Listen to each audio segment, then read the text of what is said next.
is Guardian Radio, your station for up-to-the-minute news and intelligent, interactive, and engaging conversations.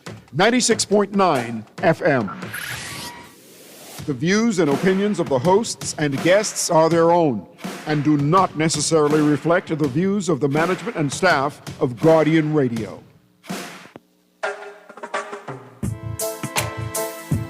La la la la. La la la la la la la la. La la la la. I represent Bahamian people. I from Nassau, Bahamas, big up Baytown, bro. Where I from Baytown, bro. Right between West and Augusta, where them two roads meet, they call it Wilkinson Street. Manners and respect was like a sign blank check. It seems the ones that come in after quick to disrespect. You see, this life in the ghetto never easy. So many hungry days break till it grieve me. Way I doing the best I can, trying to turn my dollar to 100 grand.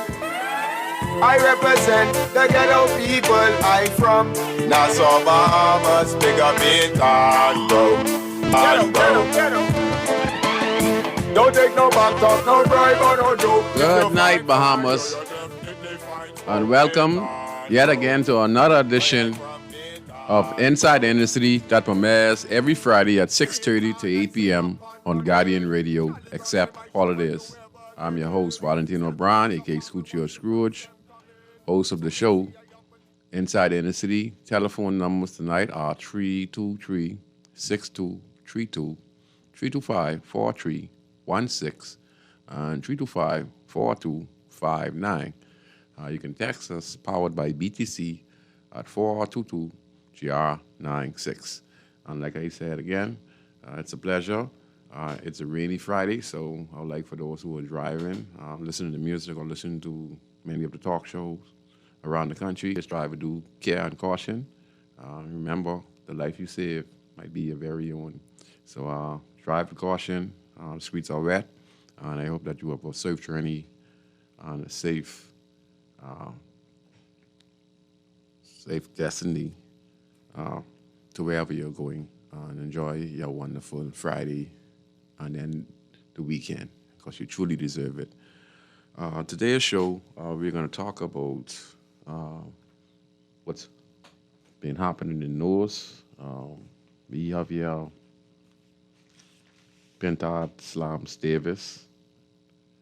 He's talking about the budget.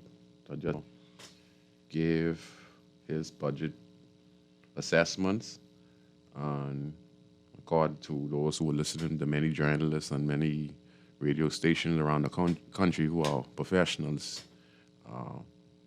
according to the Prime Minister, he miscalculated on what he said. Everyone makes mistake. It's a simple mistake, and make it such a big issue out of it. I think a simple apology to whoever remarks were made against would have ended the situation. But, when you want to incite, when you're wrong, in some cases, you can't see the fact that you're wrong, and you're always defending, even if you're wrong, in small matters, about when it comes to our leadership. We seems to just can't apologize sincerely and make up for the mistakes and mean you mean it, because a lot of people will give apology and they really don't mean it, But we have had it before in our country, and every time you take this leadership role in the country, whatever leadership role, it could be any position, it could be director of immigration, police commissioner, or whatever position we hold, you'd rarely hear when the mistake is made. You'd rarely hear an apology, and like I said, really mean it and try to do right. We seems to have that with this democracy, and I think that is our biggest problem. I think that we kind of went astray, and we need to try to correct it as best as possible. So today's show is going to be talking about the Prime Minister remarks made in the House of Assembly concerning the budget.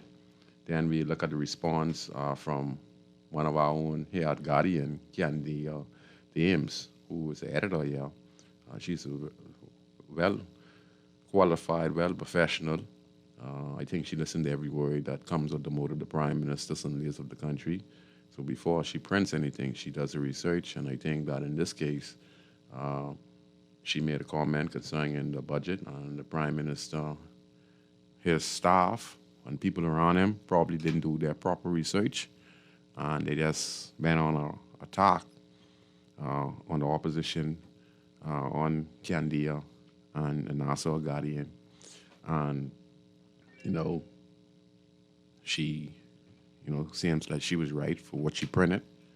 And now the Prime Minister is defending his actions, and all it takes is a little, I made a mistake, and I would like to apologize on behalf of the government and myself, because the Prime Minister's word got to be most credible, because anything comes out of his mouth, he have to really persuade the Bahamian people that it's actually true. And, it goes to show, like, we really, really have not grown as a nation, because this is just a simple matter. And to most Bahamians, when we heard the Prime Minister's speech, this is not me. I'm just one of those who would also, like, use my spirit to see, like, what's going on here, based on when the journalists from The Guardian and other professional journalists around the country start to question, and they see a little mistake here. And in the eyes, when we hear those things, and then the opposition respond, and then we have the media response. For us as inner city people or people around the country, when we hear that, the first thing that comes to our mind is that the government thieving, the government thieving.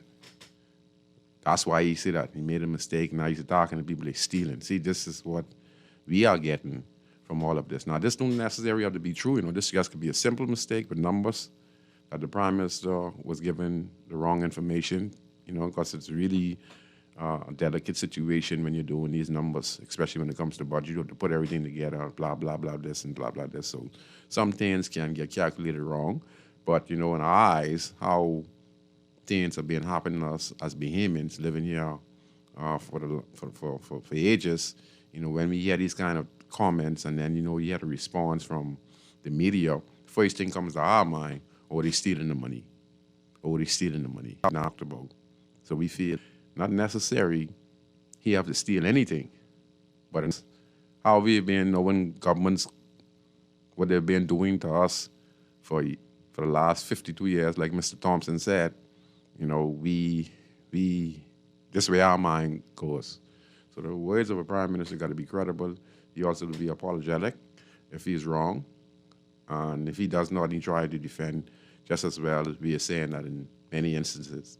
This general election, I feel, is going to come down to how the government of the country, led by the Davis administration, on how to respond to the immigration policy.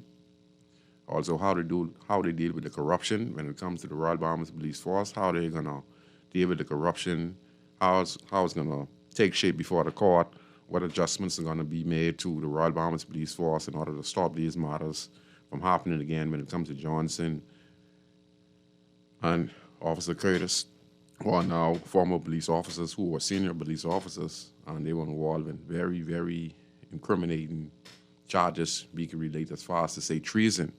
So we want to see what the guideline is going to be, how the government is going to put measures in place to stop the police, the police from attacking themselves, even though they're involved in illegal activity.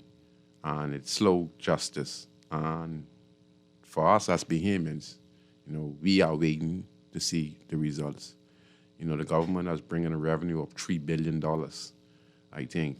That's in the Treasury, based on all the major investment the David administration has gathered up when it comes to Exuma, Freeport, the Bahamas, and some of the Family Islands, and all the major investments they're getting from many different companies from around the world. And I think it accumulates to about $3 billion. Okay? And, so we're going to see. So I want to play the first clip that we have here, led by our producer, Mr. Chris. And then we're going to pick it apart. Then we're going to the next clip, to our next former prime minister. Go ahead, Chris. This is from the Nassau Guardian. I like how the Nassau Guardian started to really put a lot of the information on Facebook and in the news and the topics they're covering now, instead of all of the other major media outlets, beating them to the deal. It's good that they be there. Go ahead. Sorry, Chris. Yes. The first fiscal performance for April 25, which is near 357 in revenues, but we suggest that the strong revenue performance, our preliminary data shows April at a surplus position of $135.4 million. Wow. So again, Back on May 28th, PLP members of Parliament banged on their desks as Prime Minister Philip Davis announced in Parliament that preliminary data showed April 2025 in a $135 million surplus. Now, fast forward to August 6th, when Davis declared he never uttered those words in Parliament, leaving opposition MPs and the public baffled. But we didn't say we had a surplus. We never said a surplus in. No, oh, Jesus Christ, man. You just see him just now?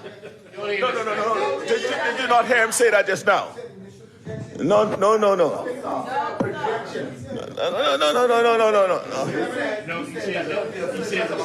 No, read what you said. Let him read it again. Read it again. But you said right there.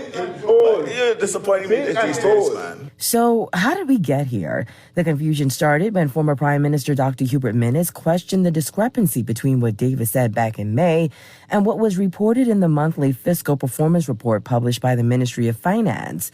That report did not show a surplus, but rather a $2.1 million deficit. The PM said in his budget communication that initial reports was that April was going to be $135 million surplus. The Ministry of Finance reports that April was a $2 million deficit, substantially different. What the Prime Minister said was different from the Ministry of Finance report. That's when Davis got up and suggested Minnis had it wrong. It seemed to be that you got, you read a newspaper article, which did not reflect the truth, right? And it is the member of East Grand Bahama who is talking about what was done in April. Here's how Minnis responded to that. The Prime Minister has a history of not taking responsibility. No. In 2014, before he was Prime Minister, he threw Christie under the bus. He threw his member for Fort Charlotte under the bus. He threw the member for Exuma and Ragged Island under the bus. He threw the member for Angliston, you know exactly when, under the bus. Mr. Deputy. And now, the row between the Prime Minister and the Nassau Guardian's editor, he wants to throw her under the bus. However, the Prime Minister doubled down. I have no row with anyone. The Guardian and whoever writes the Guardian, they have the right to do, they have the pen and they write what they say. All I ask is that they be as, we spoke about Nikki Kelly this morning. Understand the subject matter, understand the subject matter upon which you write. Understand the subject matter upon you write, and do your own thorough research. It's not the first time Davis has gotten into a back and forth over the April fiscal reporting. Last month, the Nassau Guardian reported on the discrepancy between the surplus projection and the Ministry of Finance report, sparking criticism from Davis, who suggested the headline was misleading. However, East Grand Bahama MP Kwesi Thompson insisted Davis was quoted in a press release the opposition issued on the matter. We quoted what you said in your budget communication. We quoted that. So there was no misunderstanding as to what we said, you said. We quoted that in the release. If you had read the release that I articulated, I quoted what you said in the budget communication. And it was a projection of what April would have been. And it was off. When you had your Ministry of Finance report, your Ministry of Finance report said something different from what you projected. Reporting for the Guardian News Network, I'm Vonnie Toot. Yeah, it's a back and forth, simple mistakes. If a mistake was made, even if it wasn't made, it's a simple mistake, Basically, you just got to come back and apologize. But like I say, it sends a message to us as individuals and citizens living in the country. And, like I say, be saying the money gone missing. And that's how we say that's how they get the money out of the Treasury, by coming up with these budgets and overpricing certain things in the budget for them to put a few, $1 million in their pocket. And not just government. I'm not saying they're doing it, but we were hearing it from enormous government over the years. And I think that, it's something that needs to be addressed because, it's only a simple apology, that is needed. But it goes to show you that at the age of 70, I think the Prime Minister's put 70 years of age. He's been blessed with 3 scores and 10. And when he made these little simple mistakes, many people were saying, he at the age now that, he has fulfilled his duties as leading the country, and this is far he can go as the Prime Minister. Maybe he needs rest. Maybe he needs to retire, go chill out with his family, friends, and whoever he's associated with because he has done well for the Bahamas. He needs to take a break. He's overstressed. He travels a lot. We talking about the expense of traveling. The Prime Minister being traveling to conferences. He's been traveling to the UN, probably the UK, all around the world where he's invited to, and that takes a toll. And not only that, he is dealing with major problems in his own country. I call that coming to you right now. We're talking about crime. We're talking about immigration. We're talking about poverty. We're talking about unions. We're talking about BPL. We're talking about so much things that the Prime Minister has to go and sit down and review. It's now impossible for him to be able to be right in all aspects, even though we're looking for him to be perfect. And I think in the 21st century, in this time in the Bahamas, I think that each one of these problems we face in the country should be faced with a particular minister, even though we have it like that, like the Minister of Education, we have the Ministry of Education, we have the Minister of Health, but it's just like they are appointed to be that particular MP for that particular post, and most persons are really not qualified to be holding these posts. So what happens here is that the Prime Minister got to intervene when it comes to problems that occur in the department, whether it's education. He has to speak on it. He has to go over the minister, he or she, to speak on the matter. And, he's going to education, then he's going to the health department, then he's going to crime, then it's impossible for one man, honest administration to really deal with these issues. It takes a community and country. The Prime Minister is overwhelmed. He just can't deal with all the problems we face in the country. And he himself got to understand that. He can't deal with it. It's stressful. It's stressful. I've personally been acquainted with the late, great Sir Lyndon Pinland. Then I was passed on to Perry Glasgow and Christie. Then I did some work with the Free National Movement, working with the Honorable and former Member of Parliament, the Honorable Tommy Crest, when he was the Minister of National Security. We get a lot accomplished. I work with the late, great Dr. Bernard Nordich. So I've been there. And listen to the words of Sir Lyndon Pinland, okay? This is the word of Sir Lyndon Pinland, okay? When he got to meet us as young guys who were running the streets as gangsters, I'm talking Kelsey Lundy from down East Street, who was running the Raiders, Scrooge, you had France, you had guys in Baintown, you had us in the Border Boys, James Charles, myself, and many others who were there to this meeting. And you know what Sir Lyndon said when he get to sit down and ask us, you know, what are we fighting for and what we looking for in the future? And when we told him, and this was recorded, and he said this, he said that if he know what he know now, he would put more emphasis in that area if he had more time. And if he knew us, he would have known just how to respond to the situation facing the country. But at that time, he was opposition leader in 1991, you know? And then we worked from there straight till 1997 till he retired. You know, and he said that he has so many things that he was dealing with. He'd be preoccupied, just don't have the time to focus. So that's why it's important for government and the prime ministers and opposition leaders who looking to become prime minister of the country to understand that you yourself alone, even with your team, is not going to be able to solve a lot of the problems in the country, because it takes a nation to build a nation and come up with a solution. The prime minister overwhelmed. He just can't handle it. You know, like I said, we're going to judge them based on how he deals with corruption, immigration, and how he deals with us, Bahamian people, how did he and his government better the lives of the average Bahamian in the country. And it's going to come down to that, and I think that's what it's going to come down to. We're going to take this call on Guardian Radio. Go ahead, caller. You're on Inside the Inner City.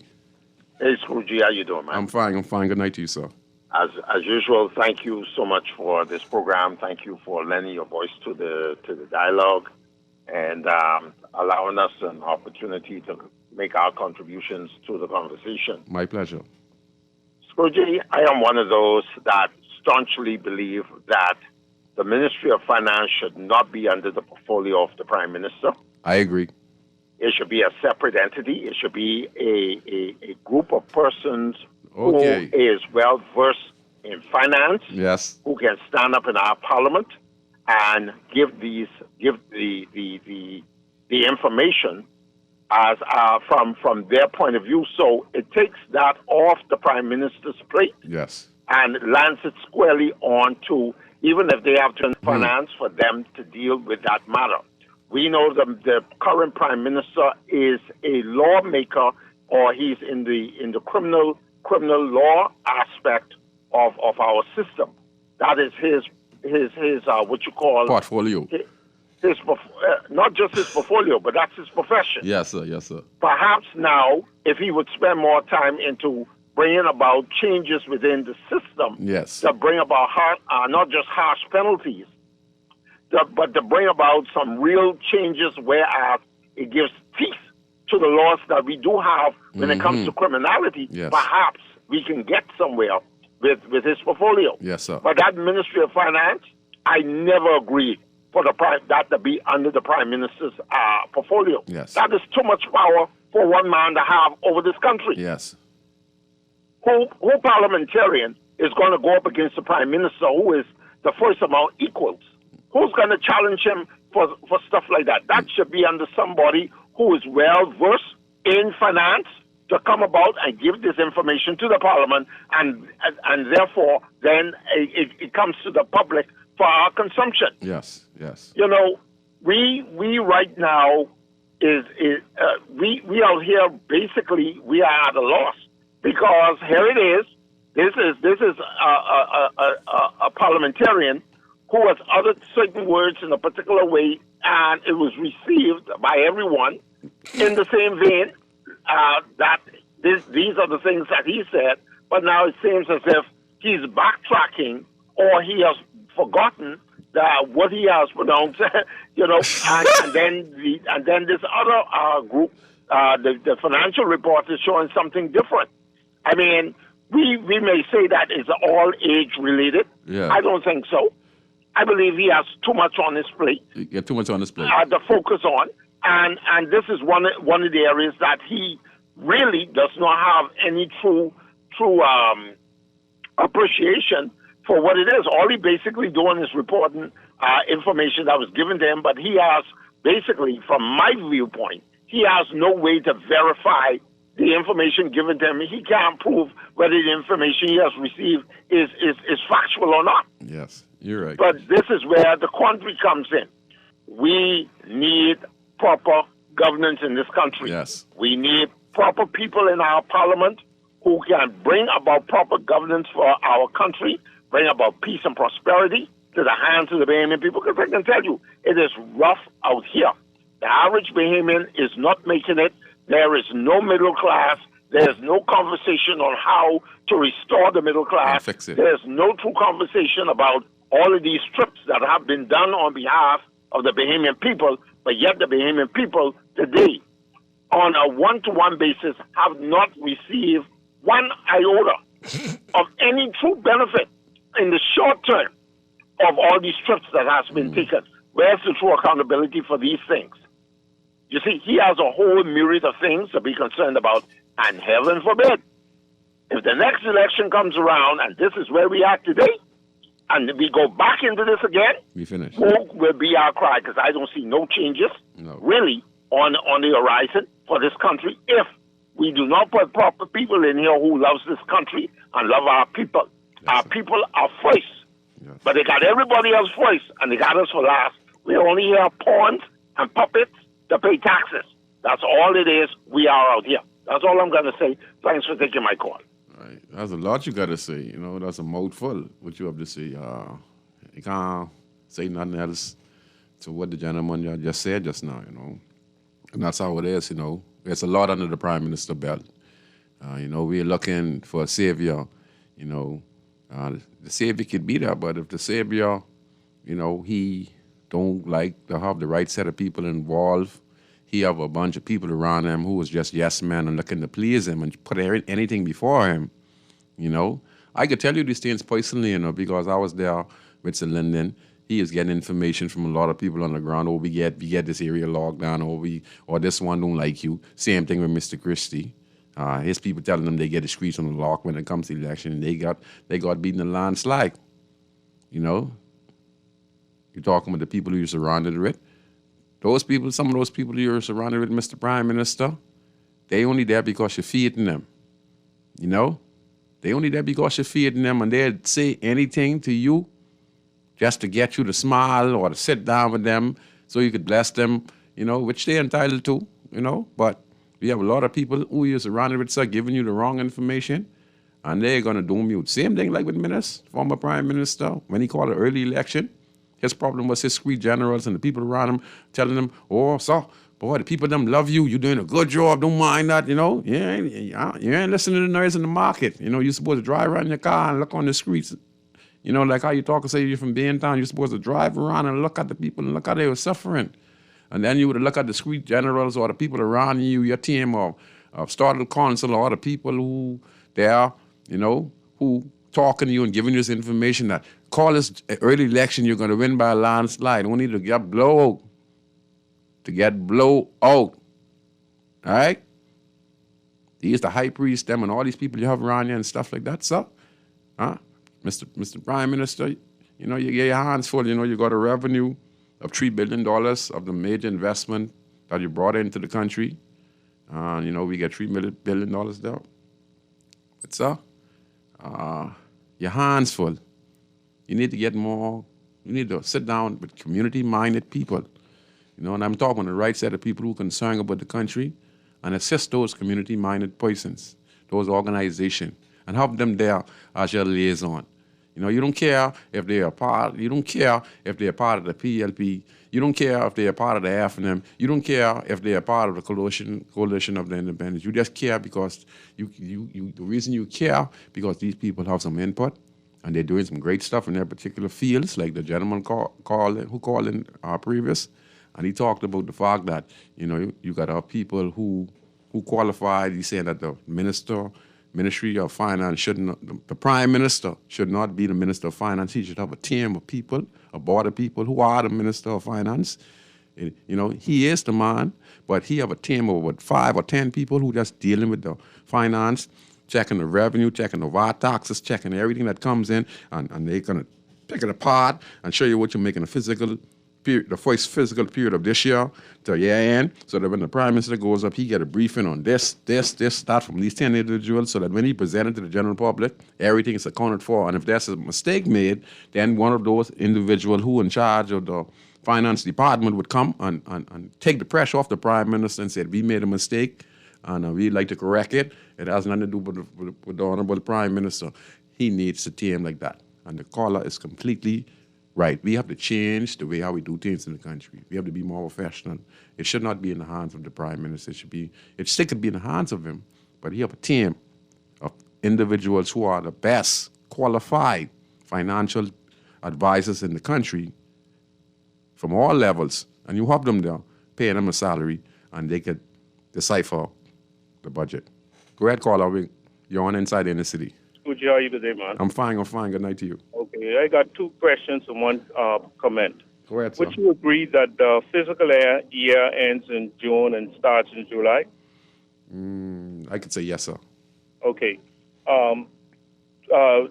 Would you also agree that a projection is only a prediction? It's not actual, the factual occurrence? Yes, you're correct. Just like tourist arrival, they give you a projection. So I'm trying to find out what's the big hullabaloo. Okay? At the end of the day, let me just finish for a second, please, sir. Go ahead. At the end of the day, this Prime Minister is the nearest thing to a London, Finland, okay? He got airports, docks, roads, hospitals, clinics, and schools building all throughout the Bahamas, not just New Providence. I would agree. And some of these particular people are just complaining about something that they said he misspoke. Listen, the Prime Minister have a fiscal year, and he was basically speaking about the entire fiscal year. He did say April, but if the projection hasn't reached, he's not actually wrong because it was only a prediction. Okay? I don't see no big hullabaloo over this. That is not the most important thing that's happening in the country. Scrooge, you from the streets. You hear the people on the street talking anything about what the Prime Minister didn't say from what the Prime Minister say, or they worrying about how they're going to feed their kids? They worry about how they feed their kids, honestly speaking. Okay. So what's the big deal? Why are some people making a big hullabaloo over nothing? They're blowing a lot of hot air over nothing. Have a nice day, bro. Okay, thank you. You know, he made his comments, you know, and he has the right to. Like he said, you know, there's the more important things you have to deal with right now, you know. And like I said, you know, it's projection, you know, and callers completely correct. I mean, you know, it's a political season, you know, going on right now, you know.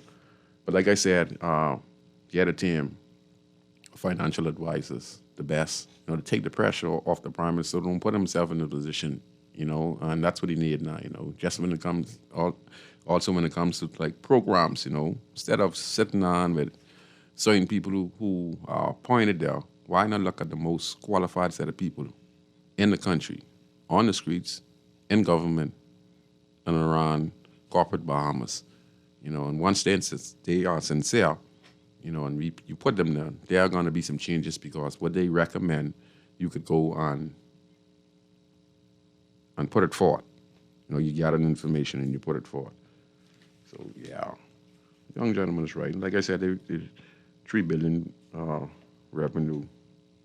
You know, he's complaining about the $2 million deficit that the Prime Minister talked about on his budget presentation. We could play the next clip with me, please. Excellent program within the inner city. Those areas were declared tax-free. It was very beneficial. The economy was growing, business was growing, employment was increasing. It was extremely beneficial. I was disappointed that it was canceled by the government. It's not renewed.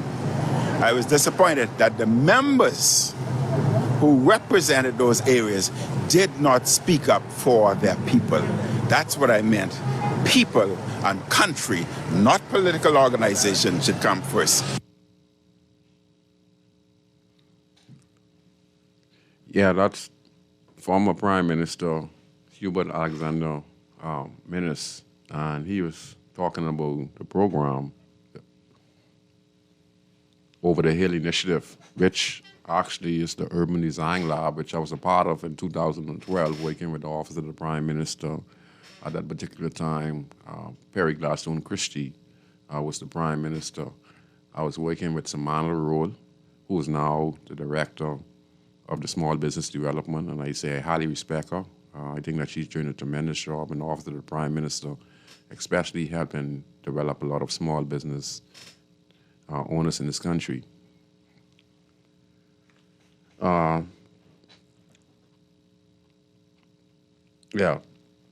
and I was also working with Ms. Roll. She now works for the Life at Key School, and she was the director at that time at the Office of the Prime Minister.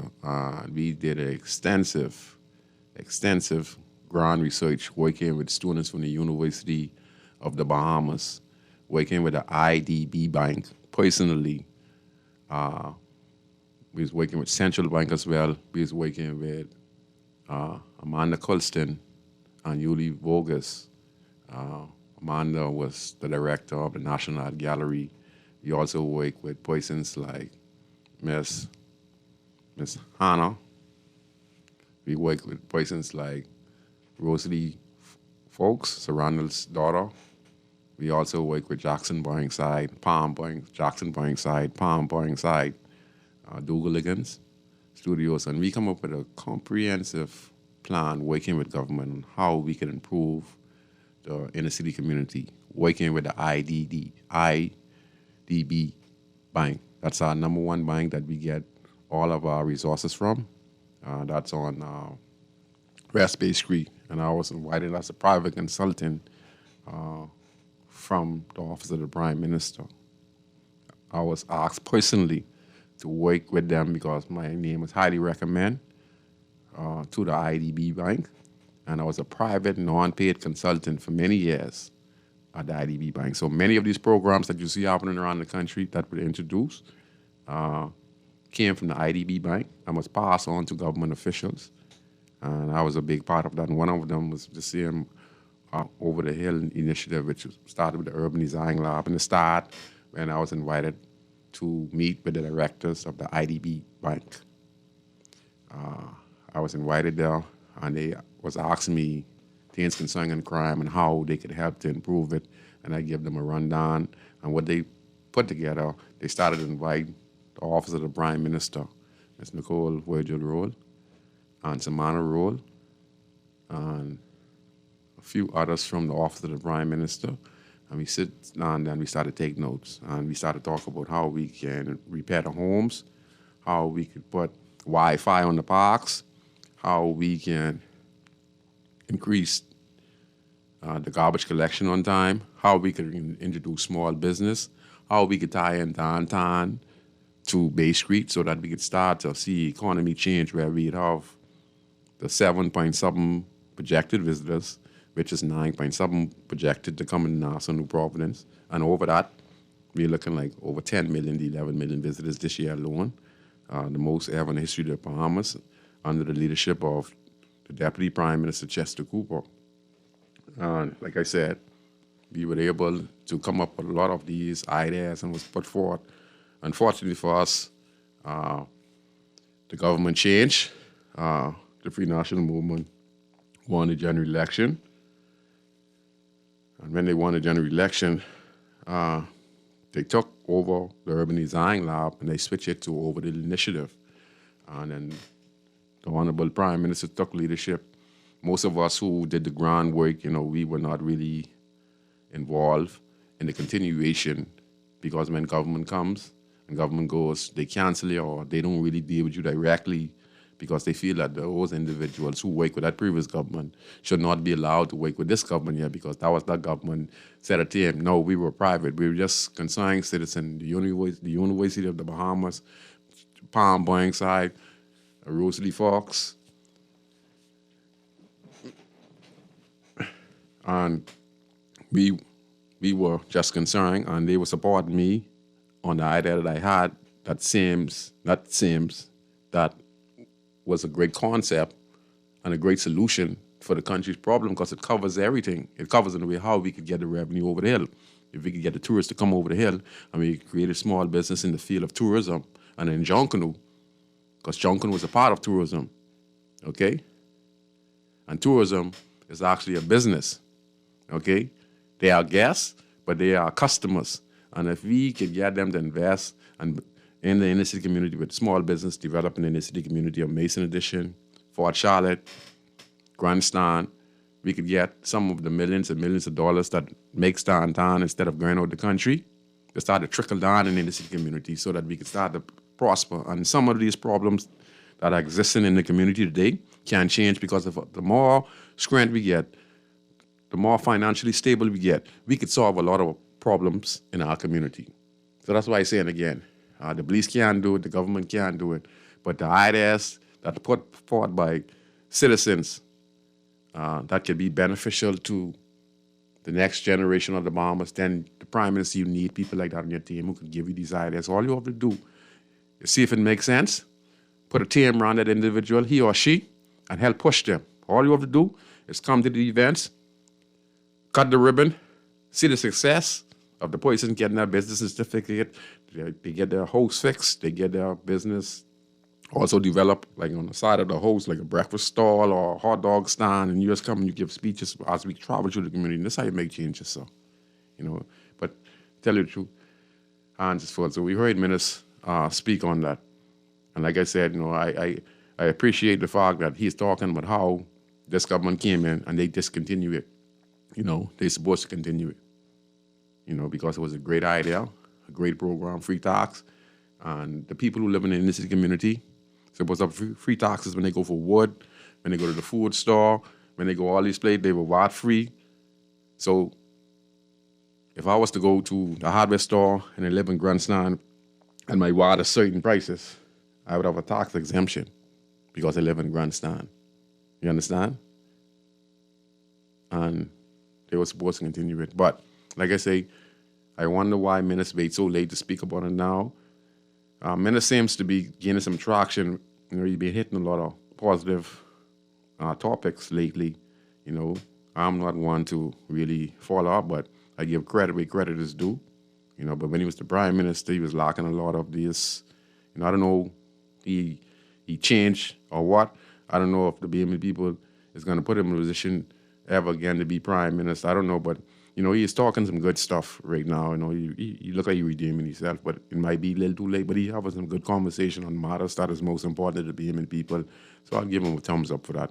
But other than that, like I say, the Prime Minister of the Bahamas, the Honorable Brave Davis, if he do the right thing, his government might be able to repeat, based on the fact if he deal with the corruption, based on the fact if he can deal with the immigration policy, and etc.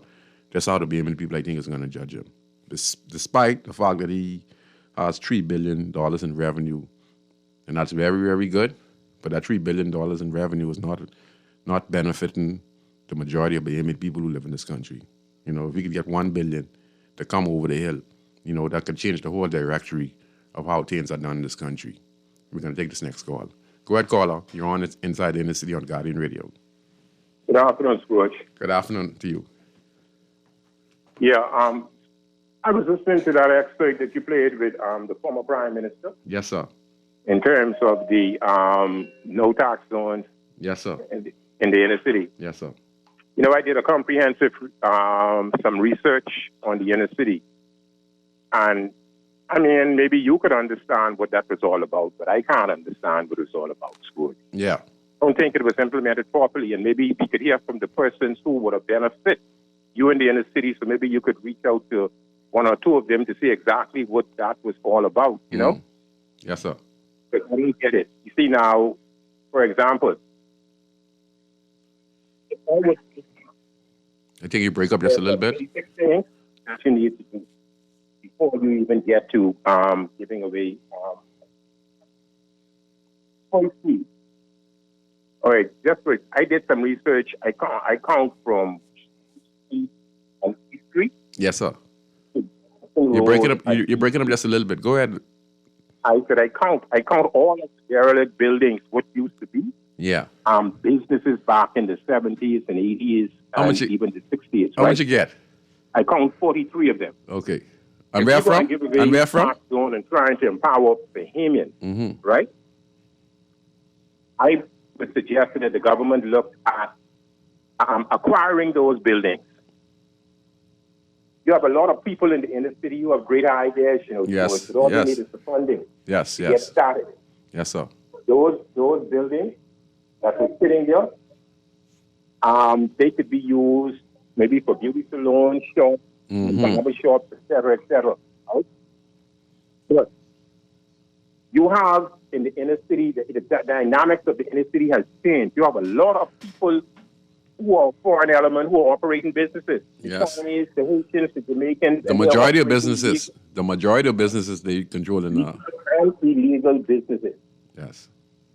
So how would that work effectively? If you didn't address that with those particular concerns before you follow what I'm saying? Yes, sir. You could partner. If you're giving this money, you have some persons who may not have good business ideas, but you could partner with the University of Bahamas. Yes. You could partner with some of the other tertiary educational institutions. They could guide you through. can train people Yes. to understand business. What is accounts receivable? What is accounts payable? Yes. All of these things could have gone a long way to implement before you start creating this with so-called tax zone. Yes. But I don't know how much money was given away, and I don't know who. Right? But just say you're giving out $5,000. You have the self-starter program. You have the jump start program. You have the venture capital fund. All of these, you could have created a shop in the inner city and empower the whole profit. But if you compete, if you're going to give me funding or give me account rate, and I have to compete against any who's operating any illegal, how would you do it for me? Yeah, you're breaking up. Throughout the inner city. You are familiar with the illegal shops, the 30-day shops, all of these shops, but that doesn't, government don't benefit from those type of businesses in an economic way because they're not paying their fair share of taxes. Yes. So I don't know what that was all about, but I believe that needs to be revisited. So it could really create an economic boom in the inner city. Yes. That's basically my thing. Yeah. And that particular. Yes, sir. There's some good comments he said just now, and I'll respond to it. Caller, you made some very, very good points when it comes to the tax zone. You talk about the fact that, you could get 5,000, 10,000, 15,000, 20. It could go up as far as I think it's $80,000, probably went to $100,000 that you could receive from government. And you're saying now with the majority of businesses that are in the inner city, you call them 30-day, they're not registered by the small business center. They are actually people who are unlicensed individuals. Volume of individuals. You're talking Jamaicans, you're talking Asian. You might even have some Bahamians and all. I know Bahamians like to get their set up. So he's talking about the breakfast shops, the barber shops, and et cetera, 30-day shops that sells, half-pint sodas, water, cigarettes, and stuff like that. But they chew corners and stuff like that. You call them 30-day. We normally go buy barcode cigarette repeaters and et cetera. But they pay us no tax. So the call is correct on that.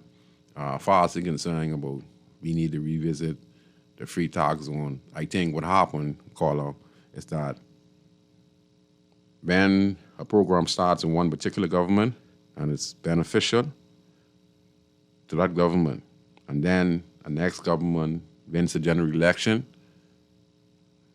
that team of individuals, when they have this program, even though this program is a good program, they tend to not have no interaction with the people who started the program, person who can direct persons on the taxes going on in any city community, how it works and how it not work. And that lady was Miss Linda Virgil Roll, if I get her name correct. I might have the name mixed up, but I know it's Miss Roll. She was the director at the office of the Prime Minister. Under her was Samantha Roll. Samantha Roll is the same one now who is with the government now doing the small business development, who teaches, has programs to teach people on how to save, how to start their business, and give them grants. Samantha Roll was under Miss Virgil Roll, who left the government because I told you she was working under the Progressive Party when the Free National Movement came in under the Hubert Minnis administration. Within 1 to 2 years, each and every one of those individuals was moved out of the office of the Prime Minister. Persons who had an understanding about the program, who had a desire. Ms. Roll and Samantha Roll, they were dedicated. They had a team of individuals working with me. I had a whole team of persons working with me on the ground. You know what I'm saying? I talking people, students from the University of the Bahamas. And I'm talking about 60 to 70 of those individuals. We did a program for more 6 to 7 months. We did a survey from Fish Ride to Bay Street. You see all those docks, the repairing, and all that stuff going on downtown, the side of the road and all that stuff.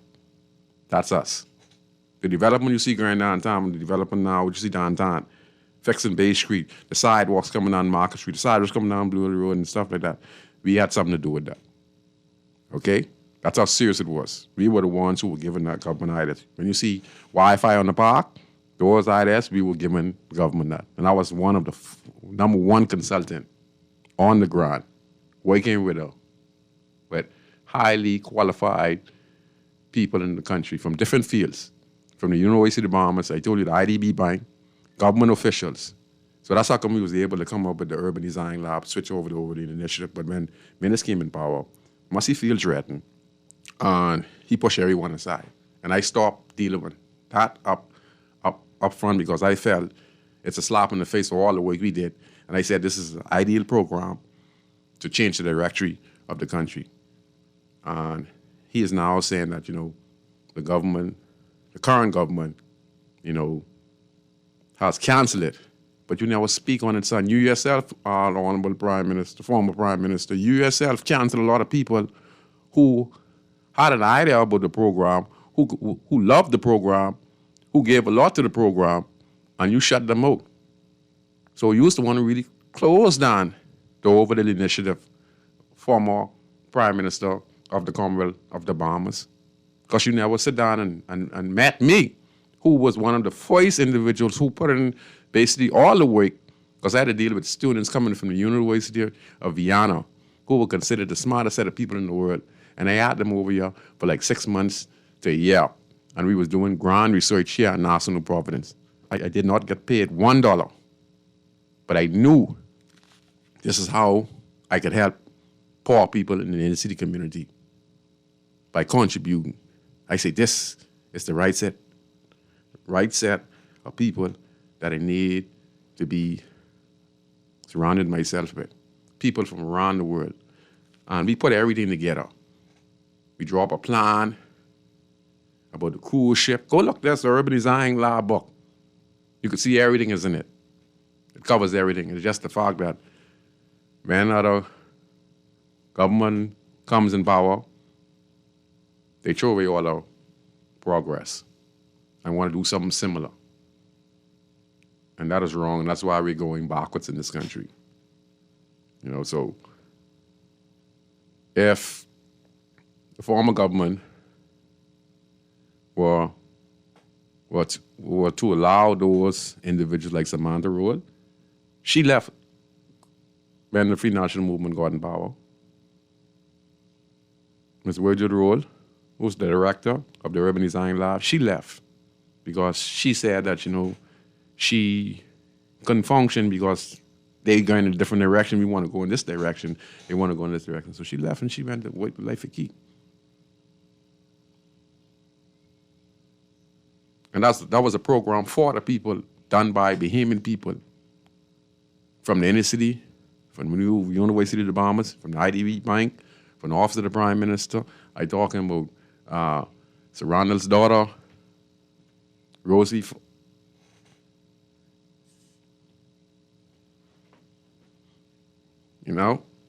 So the former Prime Minister is saying that, he's mad that this current government cancel it. And that's what we do. We just keep on going backwards because it's not about the people. This program, that Over the Hill initiative, that Urban Design Lab initiative, which switched over to the Over the Hill initiative. First, the Urban Design Lab was under the rest of the party. And me and Mr. Christie wasn't even getting along. And he sent for me personally because I was the only one able to carry students from Vienna over the hill, who the police trust, who the commissioner trusts. Okay? When my name is mentioned, they say, oh yeah, man, the guy still working in this community. And I had those students from Vienna, Austria, down in Grandstand, Bainton, Fish Fry, Porterski Dock, Centerville. Okay? Had them in the city community where they say it was dangerous for tourists to come. And they was down there for like 6-7 months, on and off. And not one incident occurred with them doing their survey. And we leaving like 7 o'clock at the night. I have them from around 9 o'clock. We leaving from the IDB Bank. And I have them from like 9 o'clock to about 6-7 o'clock, and they didn't even want to go home. Go look at the report. And that was for the Bahamian people. That was small business, home repair, local government, introducing local government, healthcare, all these things was more green spaces, Wi-Fi, all the things that you see government now is tackling, those are the programs that we put in place. And I was one of the main instrument in that. I asked Dwight Scron, the general manager of the Guardian, I asked him if he never used to go to IDB meetings to talk about local government and one or two other programs. I asked him. He liked to be quiet, but Dwight played a great role in it as well. But Dwight liked to be quiet. He liked me to talk. But he was there, and he saw me to many of the meetings. And he was a part of the introducing of local government. That was led by Renard Henfield. I was on board that as well. But I was there before Renard Henfield because the IDB Bank requested them to assist me. So the whole team was put together because I was down there with the IDB Bank, and they just go and get all the right connections.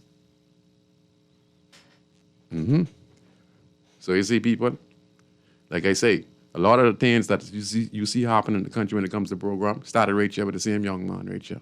I don't like to boast and brag, but he uses airwaves to show people that you can come from humble, from a bad past. That don't mean you can't change your life around and become one of the number one contributor to help and fix your nation, to help it progress, to see it changed the directory, and that's all I'm concerned about. Yes, so I applaud former Prime Minister, Honorable Hubert Alexander Minnis, for his comments made with the Urban Over the Hill initiative. But like I said, he had the power to speak on it even after he lost the government. He could have been speaking on us from day one. So it's not no concern of his. I don't think he was never serious. I don't think Minister was never serious because he never sit down with the team that started the program. Everyone just gets switched. So if everyone gets switched, how do you expect the next team of people to come and understand anything? So he put some people there who he feel could do the job. They mess everything up. And that's when I stop working with them, when I see they want to go in this direction. They don't want to listen to nobody. They want to please the Prime Minister to say they do this and they do that. But we were the ones who designed the whole program. So we were the ones who were supposed to continue it. And everyone pulled out because we see there was a bunch selfish people that came in who was not concerned about the program. They were only concerned about themselves and making the party look good.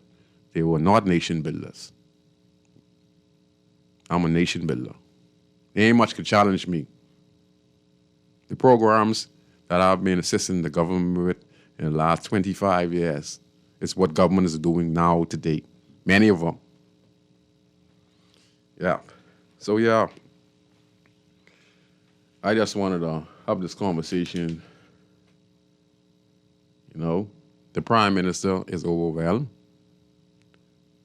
and he can't deal with all of the problems we're facing in the country. I always said to myself, working with Sir Lyndon, the late great Sir Lyndon, I work with former Prime Minister Perry Gladstone Christie. I told you I also work with the Hubert administration, Hubert Alexander Ingram administration.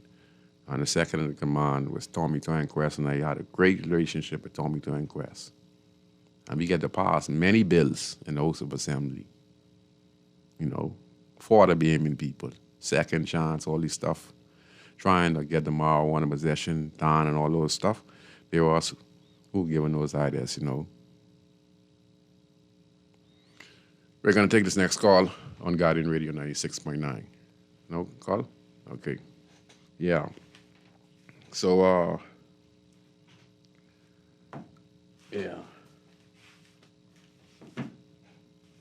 So, it's about progress.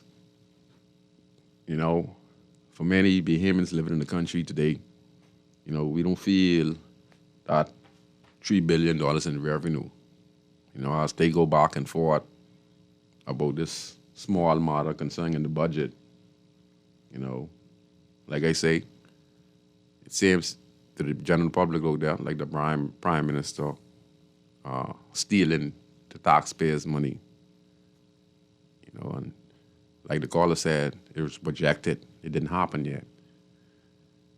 And, you know, we have some attacks going on from the opposition leader, Michael Pintard.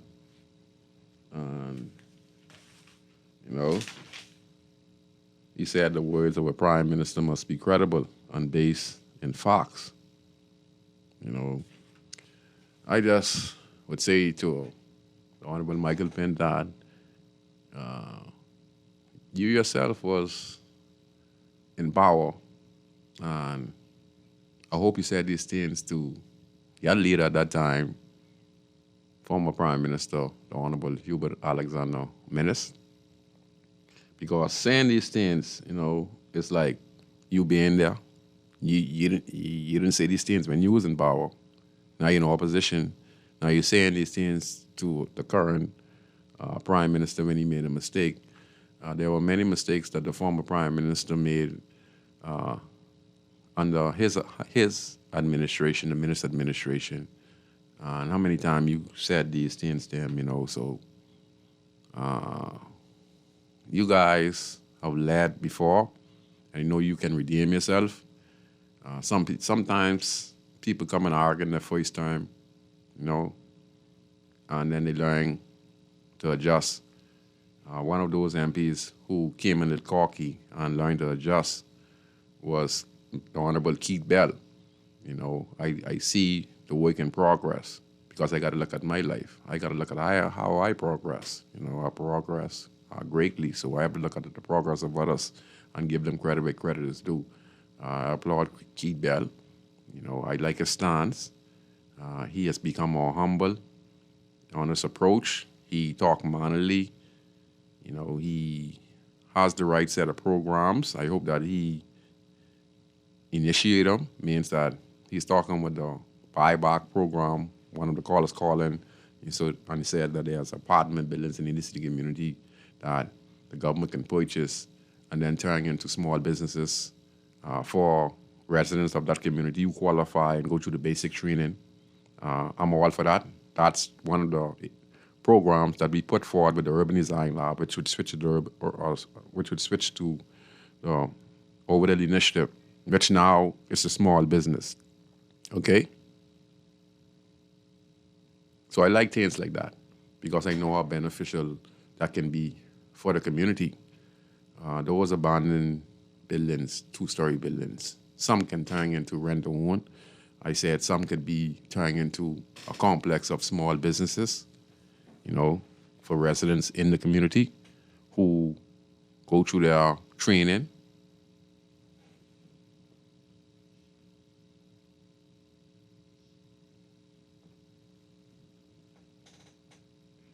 Yeah. Who are training. So we look at the community, we look at the abandoned houses, and you just strategize. And the more people we empower with small businesses, the more we're going to be able to change the directory of where our community is headed. So that's why I applaud Keith Bell. And this is one of the next items that we gave to the Urban Design Lab, which is the Over the Initiative, talking to the IDB Bank.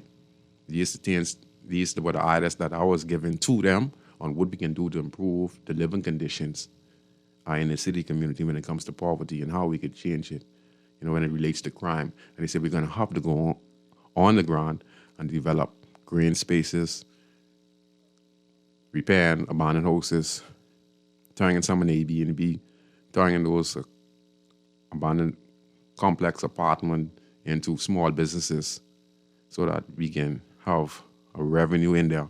And we have the tourism industry, which is not 200 steps away from our community, with the investments into souvenirs and the craft of Junkanoo, and with the tourism industry, craft, jet ski, hair braiding, we could create a whole complete economy in the country. Ms. Knowles, I'm going to give you a call as soon as I finish the show. Okay, I got it. Yeah. So I applaud Keith Bell for that. I saw that he redeemed himself. And if a government department is doing something that's going to be beneficial for the Bahamian people, I'm all for that. If there's programs that government are doing that are benefiting the Bahamian people, I'm all for that. That's how I work with government. Programs that they are doing. Now, I'm not judging the whole entire government because government are programs that we can benefit from. But at the end of the day, if the government is not doing what it's supposed to do overall, I would speak out on matters concerning that. But if there's programs in there, like how this program dealing with purchasing abandoned houses by the government, they're not stealing the property, and going to come up with something creative that is going to be beneficial to the community, I'm all for that. Wi-Fi on the park, I'm all for that. Small business, I'm all for that. Decriminalization of marijuana, I'm all for that.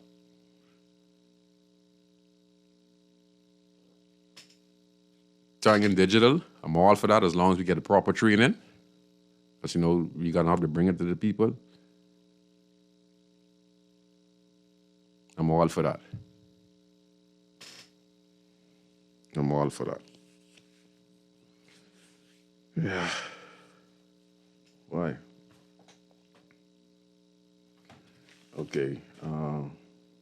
Let's see something else I want to talk about. Also, who improved? The Speaker of the House. I watch her. She was kind of getting to know the character. The last year or so, she has changed her stance and being more respectful. So, like, things like that, when I see people are making changes, you give them credit, But like I say again, I feel that this election is going to be based on the fact of how the government deals with the corruption, how they are going to perform again, means what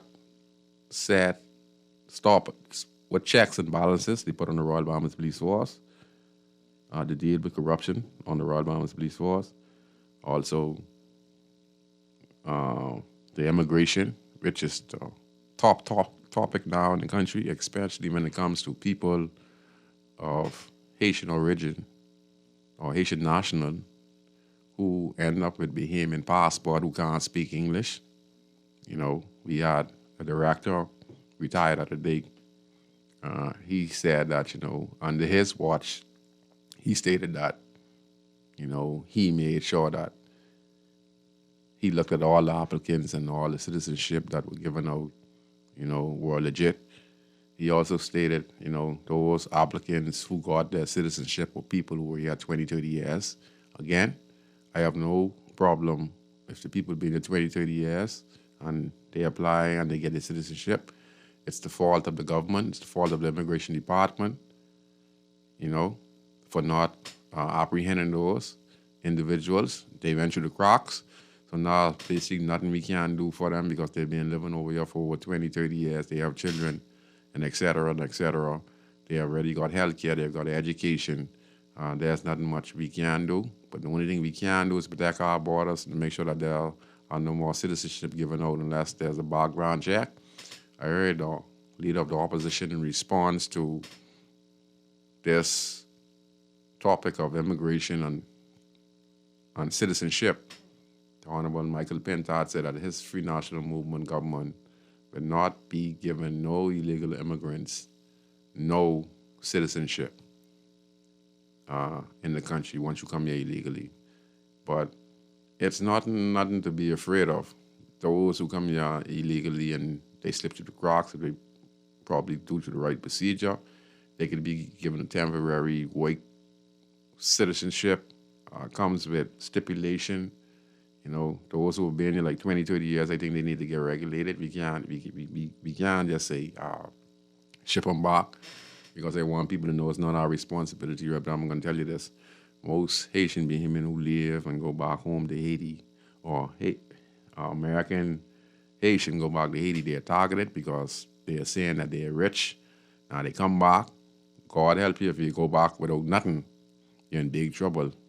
Those Haitian Bahamian, you know, who live here or live abroad, and they go back home, just like Jamaican American, when they go back home, or Jamaican Bahamian, when they go back home, they're targeted. You know, so we have to also look at this as well. You know, so this is a serious situation. I think that the Prime Minister is going to have to address this as well. I think this is going to be the main reason how a lot of Bahamians, because I've been hearing a lot of raw-born Bahamians who are actually Bahamians who haven't voted in a very long time are saying they're going to vote. And they say they're going to vote because they don't like this immigration thing that the Prime Minister talked about. And he say he is one of them, you know. When he said that wake up a lot of Bahamian here in the country. There are a lot of Bahamians now who's in and they're going to vote. I don't know who they're going to vote for. Could be the Coalition of Independence, could be the Free National Movement, could be the current government. Based on the fact that in the last general election, you know, that was the lowest voters registry in the history and the lowest voters turnout in history because a lot of people was frustrated about the whole system, about governance. I think the election was won with under close to about 120 people or 120,000 people voted or more voted in the last general election, less, if I'm correct. And a lot of people who registered to vote didn't even turn out to vote because people were frustrated. Remember when we did a yes-no thing with Mr. Christie, and people still said yes to Mr. Christie. People said no, and Mr. Christie still said yes, you know. So all these things that the Bahamian people, you know, has forced them not to go to the polls to register or to vote because they're frustrated with both governments. But, like, again, people are going to the poll based on what Mr. Davis said nationally when he said that, you know, you are one of us to the Asian community. There are a lot who say they're going to vote. So I don't know how this is going to turn out. I don't know how this is going to work out for us. But I guess this is just how we do things in the Bahamas. Go ahead, caller. You're on Inside the Inner City on Guardian Radio. Good afternoon, Scrooge. Good afternoon to you. How you doing today, man? I'm fine. That's good. Hey, Scrooge, about a week ago, I saw a gentleman of Caucasian youth called, like, your show was almost over. He said he called you back next week. He didn't call you back yet. Yeah, he did call me back. That's Rice. He called me back today and all, but I was so busy. He's calling me back. Yeah, he called me back.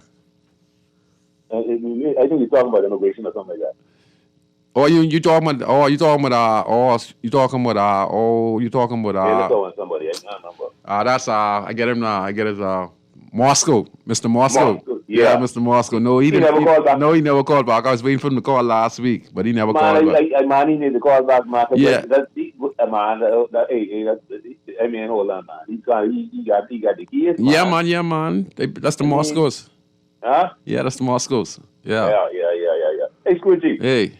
Now, remember I called you, that's when I before last, and I tell you about how surprisingly, when you go to Bay Street on a Friday, they have this big tent in the road, block the road off, no notice to the public. They tell the public, the road will be closed, and don't go this way till tomorrow or something, right? Yeah. I mean, the government could operate a little better than that now. I think to God, because it's a total inconvenience to the public. I mean, it's like you having this whatever kind of festivity thing you having from the port or whatever, or Johnson or whatever it is, right? At least in common decency and courtesy to the public, yes. The government should notify the public, put up signage or put it in the papers, or like how they send these alerts to our phone. Mm-hmm. They can send us and say, man, look here, don't come this way, because this part closed now, right? Yeah. Or our closed. So it wouldn't be that kind of blockage. If you feel me. Yes. Hey, but what I noticed too with that same setup, right? Because they had gone by the dock, right? Yeah. But when turning on the Bay Street, I say, boy, this look like back in the colonial days when the slave master he used to be up on the tent while all the Negroes got to be in the rain or the sun, right? I mean, they got one high tech tent they set up there, man. I never seen that like that yet, man. Totally closed, up plastic windows and AC must be too, huh? For the elite and the sun and make sure they don't get wet while the general public gets wet or get wet up in the sun. Yeah. It sounds like colonial days. Could be.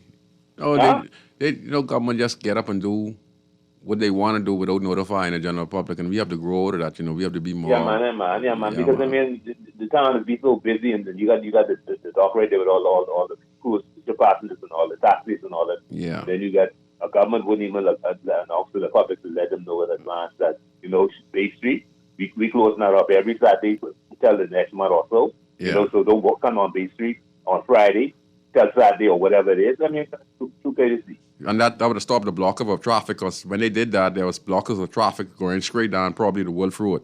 Yeah. It was congested. I mean, that's a mean. Bay Street is a mean. Like you to go to Atlantis and all that. That's a mean thoroughfare, man. Yeah. Yeah. Mr. Thompson said it too. Mr. Thompson also said it too. Mr. Thompson also said it too. Wow, when they have these events. Mr. Thompson, talk show host on Oh, you mean that individual? Yeah, Mr. Thompson, yeah. He was saying the same thing over the block, but he's talking about the blockage of the road, and he got no notification. Yeah. He ain't up on me. Yeah, man, don't worry about that, man. Hey, but let me show you something. Would it be so surprising to people when they move on and feel like they arrived, right? I ain't telling you no lie, right? I know you reach, right? But the bottom line is this, right? You know what? I know that my lawn, and he sit up inside my place and think like that behind my eye, my falling asleep, Yeah.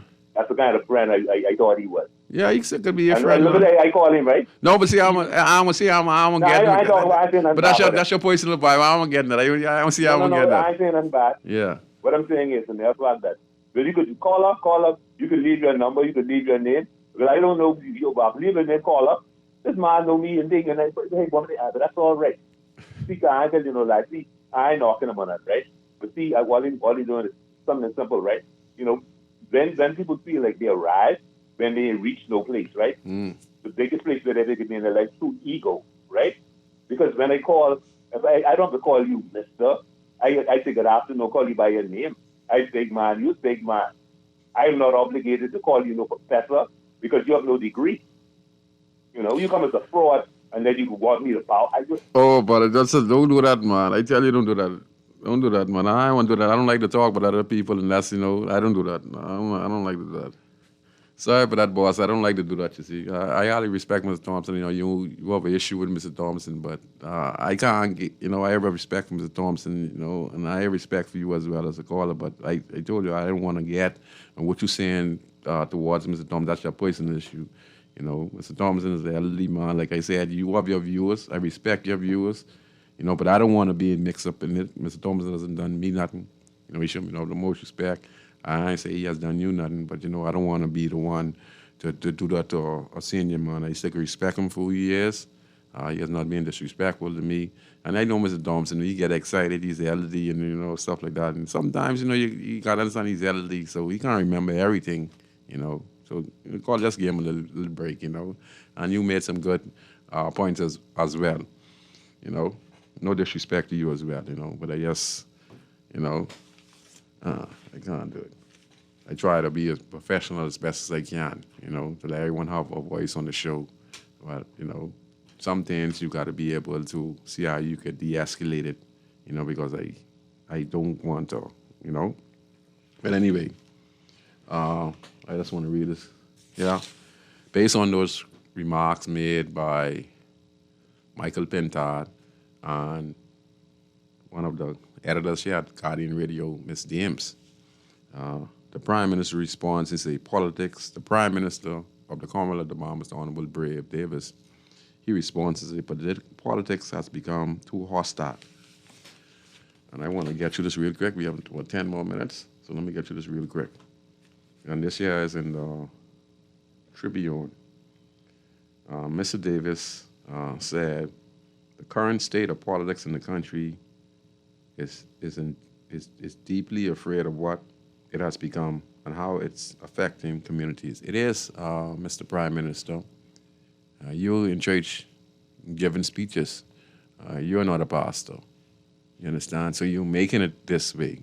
When you politicians can understand that you have to separate the church from politics. You don't need to go speak in no church.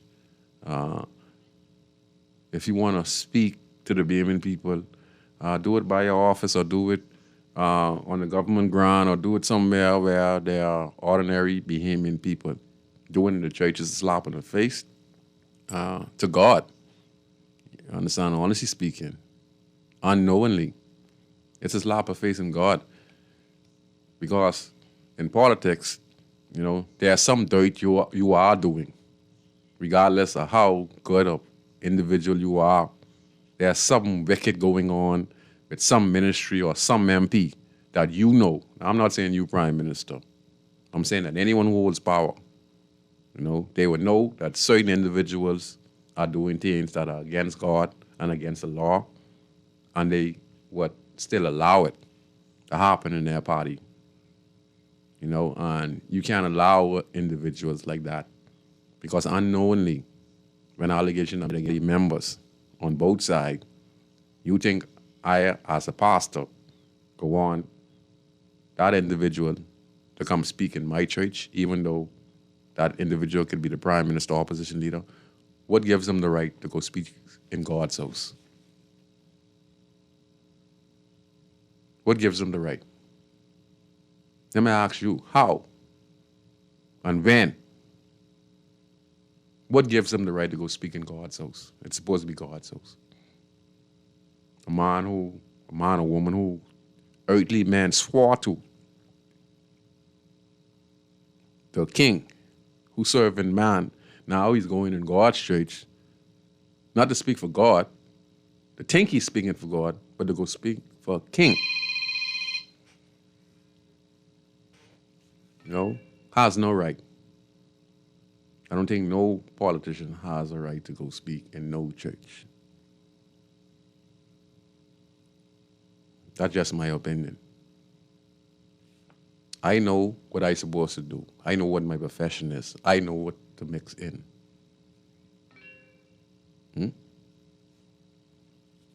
I can't go fly plane. I ain't no pilot. I can't go be an astronaut. I can't go be, I could go be these things, but at this age now, But I just saying, I can't go on no profession, if you all understand where I'm coming from.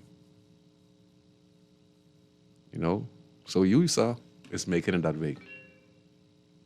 Why didn't you go speak in the church? Speak naturally to the Bahamian people.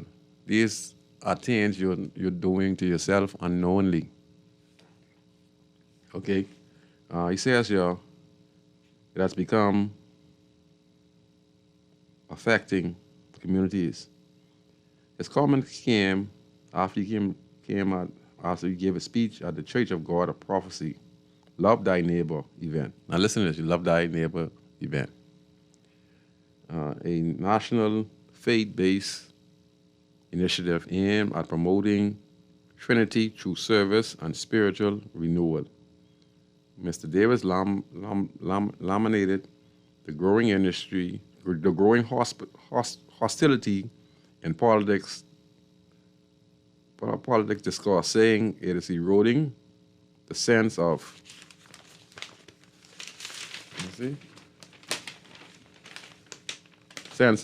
community that once defined the country. He reflected on a time when Bahamians could disagree politically but still share meals. I agree with you, sir. That's what I'm talking about now.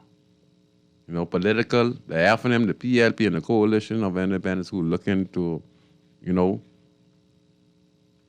be dividing the nation. Because the people on the FNM side believe they're right. The people on the PLP side believe they're right. And the Coalition of Independents people, they believe they're right. So don't care how we put it. Whenever we get elected, we're going to have a discord and we're going to be separated. And we're going to not have a national initiative that benefits all. And what I mean is this, we need a national issue that benefits us outside of politics, but it's for everyone.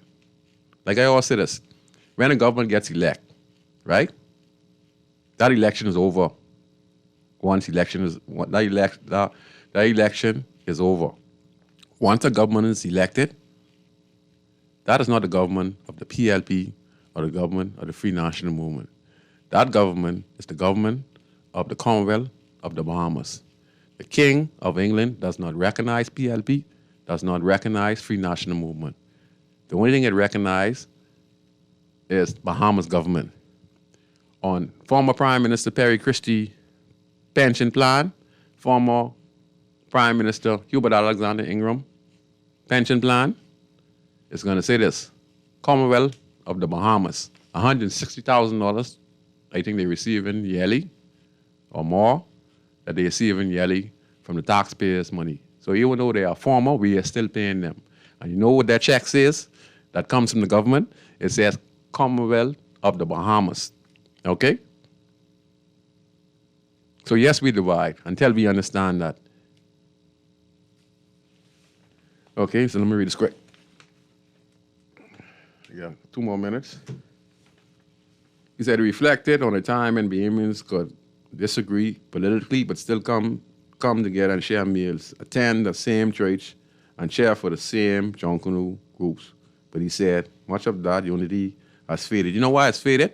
Because people has believed that the PLP and the FNM is God, and the pastors in church is God, and we run away from the unity and community spirit, and which one we believe in is God, and that's why he's saying we don't sit down together, we don't share meals, we don't attend the same churches no more, and if we look at Jonkunu, it's separated, JCN, and the government is going at it now, right? Because everyone involved with politics, and everyone want to please the Prime Minister, everyone want a contract, and they turn their back on anyone else who has anything to say towards that party. Michael Bentard is a good man. The FNM is good. The PLP is good. Brave Davis, yeah. You see? And he's saying this. Today we don't just agree, we attack. We don't just disagree, we despise. It's not enough for us. It's not enough for someone to be wrong in our eyes. I said that, Mr. Prime Minister, if you're wrong, let's admit it, but let me finish reading what you're saying. Now we must make them out to be wicked, corrupt, irredeemable. Everyone can be redeemed. I just talk about it. I talked about, what's his name is? Minister of Housing, Keith Bell. Yes, and I talk about Ms. DeVoe, House Speaker. Yes. I want to say that directly, as Prime Minister, but more than that, we are neighbors. I am deeply afraid of what politics is making us become. He said politics should never cost the country to countries. Hold on. He said politics should never cost the country its compassion, but more and more it is. Mr. Davis said he has seen families and church communities grow divided over political differences, asking, is this who we want to be? Because it's not who we are. It does not have to be who we become. He added, if we love civility, if we love decency, if we begin to see every opponent as an enemy, we're in reality. One world, our country can hold together. Referencing American writer and civil rights activist James Baldwin observation that every encounter reflects a part of ourselves. Mr. Davis urged Bahamians to extend grace and an understanding to one another. You don't know what that woman on the bus is carrying, he said. You don't know what that young man on this corner has been through. You don't know what that angry voice on the radio is trying to heal from. But you know this, they are your neighbors. And if you ever needed grace, then you know how powerful it can be to give it. Treat others the way you want others to treat you. That's not just a moral guideline. That's how we survive. That's how we heal. While acknowledging his role as the country's leader, Mr. Davis said the nation's strength lies not in leaders, but in the way citizens treat one another. And I just said this, Stance. I've been saying this from day one. We can't change, and his hands are full. It's how we treat one another in this country. And I'm glad the Prime Minister knows that. And these are the same words when Sir Lyndon Pendon left office in 1981, and before he retired in 1997, he said the same very things to me and James Charles and Kelsey Lundy, them, a.k.a. Scrooge, from 90 East Street. These same words. Now, at the end of his rope, Mr. Davis is saying these words. You know why? Because he has learned something. He has learned the division in politics. You know, he already said churches have gone against one another. I guess that's the church on Carmichael Road. You know, where politics, where they kill you for the FNM and kill you for the PLP. And people say they're supposed to be praising God. Yeah, that's what the Prime Minister said. He said the church, who pastor Bush Davis, or supposed to be worshiping Sir Lyndon Pendon, the late great Sir Lyndon Pendon, or worshiping Hubert Alexander Minister, or anyone who has any position of power in the church. You're never supposed to praise no man but God. And no man should be able, again, let me tell the general public this. No man or woman can save you by you going to get communion. You show me in the Bible where man could forgive you of your sins. The Pope forgiving you your sins? No. Only God can forgive you of your sins. You understand? Only God can forgive you of your sins, and only you can redeem yourself by making the changes in your life. I made it in my life. I gave my life to God in my own way. And that's how I do my Christianity. My Christianity is different. You understand?